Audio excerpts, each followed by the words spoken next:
Welcome to the last session of eternity. It's the beginning of the end. Or the end of the beginning? We don't know. We Yeah. just don't know. It's eternity. It's eternity. Something that you can't figure out in your head. You can't. You can't. That's the whole nature of eternity. I remember our kids do it as well. When they're playing hide and seek, and someone is instructed to count to infinity. You know, oh, my dad's infinity stronger than you. The reality is that there are things that are real, but they don't fit into our head, but they do fit into our heart. Yeah. That we've got this desire for something bigger. We've got this longing for something more. And I think an eternal perspective that we find in our following of Jesus actually can shape our life so powerfully. So where's eternity? It's in our heart. Yeah. As the writer of Ecclesiastes said. And we're talking about eternity because the here and now makes so much more sense when you view it in light of eternity. Yeah, exactly. And I think also when we view the here and now from an eternal perspective, it actually changes the decisions we would make. Yeah. You know, so it makes more sense, but also gives us focus. We wouldn't be as worried. Yeah, exactly. Yeah, there's a lot of things we worry about that don't matter next week, Yeah. let alone in eternity. But there are things that really do matter in eternity that we need to get our How head many around. things have you worried about only to face them and go, what the heck? Yeah. Why did I worry about that? Yeah. Or even you can look back on your like a whole season of life. You look back on high school and you think, man, some of the things I was insecure or worried about. You know. Yeah. Yes. You look back at your whole self at the time was like you were in a thing that didn't matter. And I wonder what we'd look back on our life now. You know, with that rare perspective all the time. Yeah. But actually, if we can say, hey, let's come back to eternity and then look at our life now. Come on, we could do something really awesome and really important. We Yeah. could live a life that really matters. Maybe it in the would here take and more now. risks. Yeah, I think we would Believe definitely God take more risks. more. Yeah. Less motivated by fear, more motivated by love. Yeah, more would reach focused more on people. others. Yeah. Yeah. So we've got 4 big questions we want to ask you in this series. Yeah, and they're not good this series, conversations. in this session. Yeah, good conversations as well in your small group. Yeah. So the first question we want to ask you is, when did you meet Jesus? When were you born again of the Spirit? When were you saved? Yeah. When? Can you name the date? We're not talking about when did you go to church. Yeah, or not when were you confirmed, or when were you christened, or when did your friend talk to you about Jesus, but when did you actually meet Jesus? When did that transformation take place in your life? Yeah. You know, where the reality of who Jesus was actually changed you and transformed you. Yeah, because many people today can be in church but not in the kingdom. And Yeah. Jesus said, I am the way, I am the truth, and I am the life. And nobody can come to the Father except through me. So this question is really important when it comes to eternity. Because without Jesus, we don't have hope. Yeah. Well, the question in eternity is about our relationship with Jesus, Yeah. not what church did we attend, or even what did we believe, but were we in relationship with Jesus? So that's a good question. When did you meet Jesus? Some of you go, well, I found God. You didn't find God. Yeah, exactly. God wasn't lost. He wasn't hiding. He wasn't lost. God was the one who found you. Yeah. And when did you find God? Or when did God find you? Yeah. Exactly. When getting did God find you? And then maybe there's a story, maybe there's some circumstance, maybe, maybe you can see how actually God set you up, so that he could find you, yeah. So the first question is, when did you meet Jesus? The second question is, who is close to you but far from God? Yeah, that's a good question. That's a good question, because not only do our eternal destinies matter, but the people around us. I don't know about you, but I want to see my family, my friends in eternity, in heaven with me. Yeah. Well, if they're people that are close to us, these are people we care about, or they're people that we work with.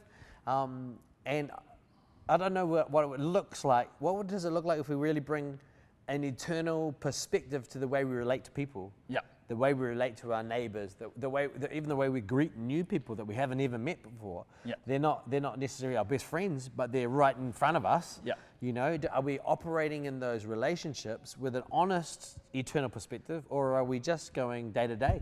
Yeah. Well, if you've discovered some good news, or if you go to a good movie, you tell your friend. Yeah. It's a great restaurant. Yeah. Great coffee down the corner. You know, and those are things that literally don't matter. Yeah. Like the movie that we're recommending doesn't matter. Some of us are the greatest sales representatives for Whittaker's chocolate. Oh, it's good stuff though. We don't even get paid, but we Yeah. tell people about it. And when you've encountered Jesus, it's a natural overflow of your love for God to want to tell other people Yeah. and a love for them. Yeah. And it's actually, that's exactly right. Our experience of Jesus is really important because that brings eternal perspective into those relationships. So the first question is, when did you meet Jesus? Second question is, who's close to you but far from God? Because, once you've been caught by God, you become part of the team that catches. Exactly. It's like exactly. bull rush. It's an important part of the New Zealand reality is bull rush. And if you're not aware of the game, I think it's called bulldog. It's called in other countries. In England, In yeah. England, it's called bulldog. I'm sure the game probably exists everywhere. It's a great game, but you line up on a field and one person gets called out. Yeah. One person's in the middle. And they call out They someone. call out, and they call that person. And that person has to run to the other end of the field without getting tackled. That's how we do it now. There was a period in New Zealand where it was illegal to tackle, but it's been brought back in. You tackle them to the ground, and then they're Hallelujah. in as well. Yeah, yeah. And that person's in as well. Then there's two people in the middle. Yeah. Yeah. So once you get caught, you become part of the team that catches. Those two Exactly. people call out somebody else. And it's like that in the kingdom. Once you're found, you begin to find people. You begin to share the love and the goodness of God. Yeah. Yeah. Yeah. So the third question so we've got when, we've got who, but now we've got how. How's a good question. There'd be people who'd be waiting for this. Yeah. Many people go, reach Jesus, but we don't tell them how. Yeah. It's like, stop snoring. Yeah, I would stop snoring if I could. The only way I can stop snoring is by waking up and then moving out to the lounge. That's how I stop snoring. But you can't, if you don't know how to do something, you can't do it. Yeah. Before you could tie your shoelaces, it was an impossible concept, a completely untouchable reality. And so a lot of the times I grew up hearing, hey, we've got to reach the world. Yeah. But how do you do that? How do you do that? How do you have conversations with people in your everyday life? It's a big thing. I like in the Bible, it talks about the concept of go and tell, but it also is about come and see. Yeah. So we were sent. Yeah, Jesus said to go into all the world and teach them. And but there's this great bits where they said, come, come and see. One of the disciples goes to his cousin or friend, says, come and see. I think I found there's something awesome about this person, Jesus. And he says, come and see who he is. Come and see what he's like, Here's the deal. Our responsibility is not to change people. Our responsibility is to introduce them to Jesus. Yeah. And Jesus changes people. The problem right now is not what they believe on certain matters and social issues. Yeah. It's not a political conversation or a social conversation. It's an eternal conversation. Yeah. It's actually bigger than all those things that we get all excited about. It's a bigger deal than that. It's about the reality of God himself being available in Jesus to actually build relationship with people. I found, because I'm a middle-aged man, that's the truth, right? Yeah. I'm a middle-aged person, and middle-aged, so my friends, the people I'm talking to about Jesus, are middle-aged men. Yeah. We had a barbecue at people over the road the other day, and he said to me, what do your church believe about that tongue talking? And that's one of those great conversations you want to have with your neighbours about tongue talking. And he said, because, and this is what he said, I've been considering being a reborn again Christian. Come on. And so I went he'd just gone along to a church a few weeks before that, and they'd done the tongue talking, and he didn't know what it was. He was just asking, he wasn't judging it or anything. He was just, and I just thought, man, it never crossed my mind that he would be sitting in his house across the road from mine, just considering becoming a born again Christian.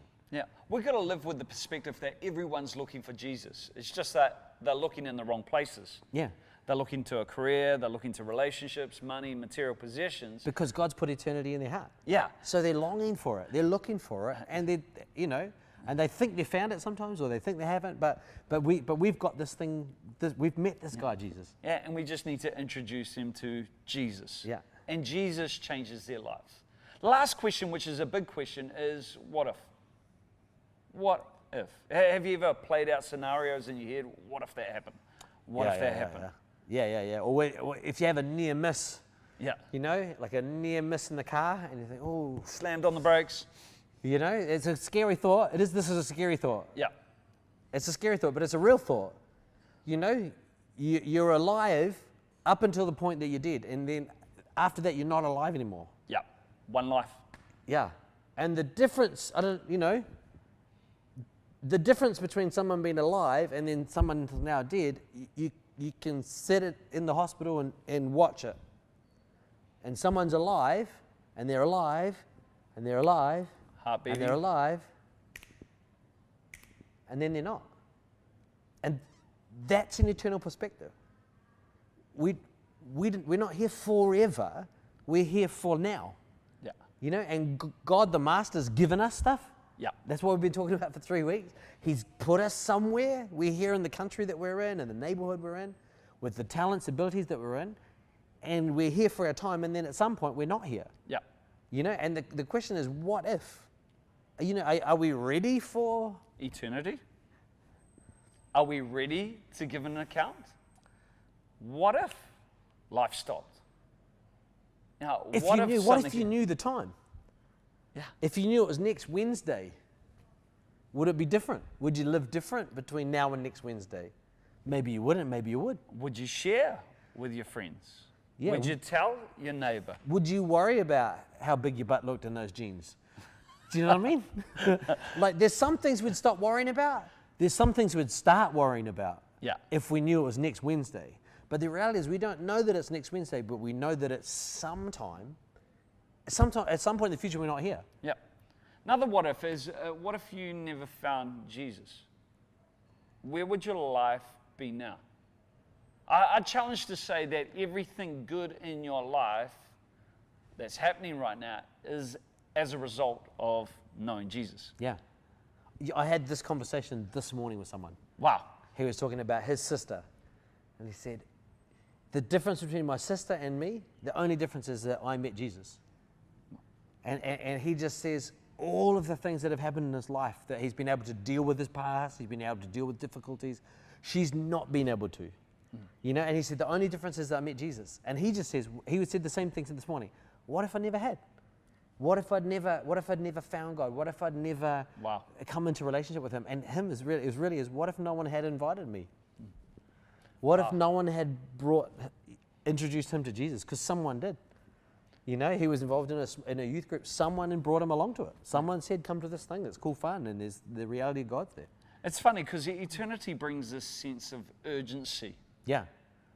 because we never know quite what's going to happen tomorrow. We don't know, the length of time we have on earth. And we've got to make sure that we treasure every day. In fact, that's what the psalmist said. He said, number your days that you may gain a heart of wisdom. Yeah, exactly. I believe it's so important that we walk with the wisdom of God in our everyday life, that's that we great don't thought. waste our life. Big questions. What if? We've got to live making God's priority our priority. We do. Because people matter. People are the greatest treasure. Yeah, people are the only thing that we know here that we'll also know there is people. Yeah, they can be nice people, have a great job, have good ethics, good morals, but here's the deal. If they don't know Jesus, there's no hope for eternity. And God wants us to live a good life here and now, a fulfilling life, Yeah, totally. but eternity is to gain. Eternity is the perspective that we need to live in our here and now. That's the thing that we've got to live from. And when we talk about living a wholehearted life, Yeah. that's again living from the things, these deep things that we don't necessarily understand, these big picture ideas of eternity, rather than just living from the concepts we learned at school or the way our family operates and just going day to day. But we're actually thinking, thinking about when did we meet Jesus, thinking about who's close to me and far away from God. Yeah. How do I introduce someone to Jesus? What's the best way to make that introduction, And then also thinking, what if? What if today's the day? What if tomorrow's the day? Are we living with that sense of readiness, So 4 challenging questions that we want you to go through in your group. I hope it provokes a whole lot of good conversation and draws each and every one of us closer to God. Maybe you don't know God in your group.